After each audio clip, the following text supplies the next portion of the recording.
మేడ్చల్ మల్కాజ్గిరి జిల్లా Jawahar Nagar dumping yard ఎత్తివేయాలని demand చేస్తూ జేఏసీ ఆందోళనలకు పిలుపునిచ్చింది.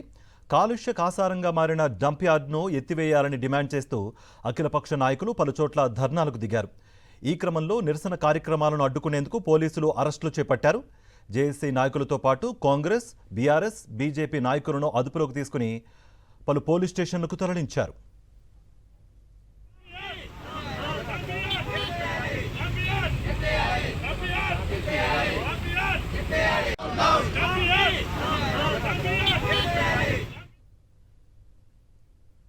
ఈ విషయం తెలుసుకున్న మల్కాజ్గిరి ఎంపీ ఈటెల రాజేందర్ శామీర్పేట్ పోలీస్ స్టేషన్కు వెళ్లారు. అరెస్టైన అఖిలపక్ష నాయకులతో మాట్లాడారు.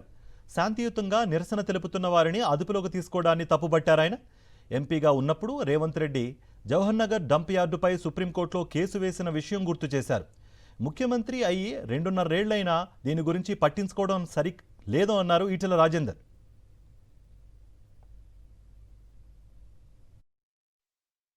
ప్రపంచంలో ఎక్కడ కూడా ఒకే దగ్గర ఇంత చెత్తను వేసేటువంటి డంప్ యార్డ్ లేదు. చెత్త నుంచి ఎలక్ట్రిసిటీ ప్రొడ్యూస్ చేస్తా అని చెప్పినటువంటి వాళ్ళు 3,500 మెట్రిక్ టన్నులే కన్జ్యూమ్ అవుతుందని చెప్పి స్వయంగా వాళ్ళే చెప్తున్నారు. అంటే మిగతా 6,500 మెట్రిక్ టన్నుల చెత్త రోజు అక్కడ పైలపెడతారు.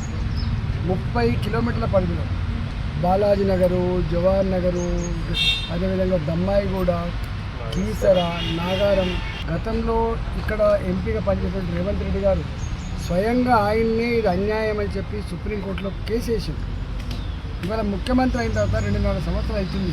ఇప్పటివరకు శాశ్వత పరిష్కారం దొరకకపోగా ఇచ్చిన హామీలు అమలు చేయమని చెప్పి ముఖ్యమంత్రి గారికి విన్నవిస్తూ ఇవాళ ధర్నా చేస్తున్నారు.